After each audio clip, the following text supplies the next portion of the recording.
Ақтау қаласы Фариза Оңғарсынова атындағы номер 29-шы жалпы білім беру мектебінің өзін-өзі басқару ұйымы алтын жүрек челленджін қабылдайды. Халқымыздың амандығын сақтап, отанымыздың өркендеуіне қосылған үлестеріңіз үшін құқық қорғау органдарына алғыс айтамыз. Өмірдің соқпағына қарамастан бізді өрге тартып келе жатқан, бар махаббатын бізге төккен ата-анамызға алғысымыз шексіз.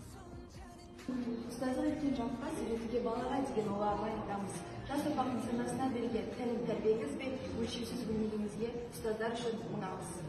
Жас пен кәріге, жалпы адамзаттың бәріне көмек көрсетіп, жанын қоярға жер таппай, ауыртпай, азаптама аяқтарған ақ халатты періштелерге алғыс айтамыз.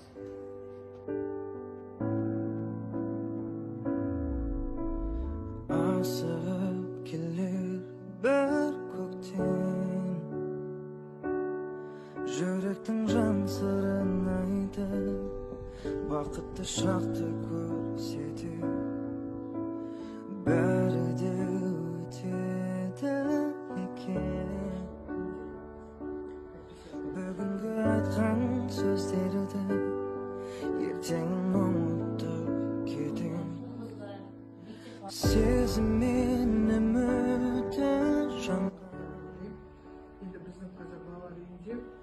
бір бақыт күлімде күтеді сені өмірде жарық.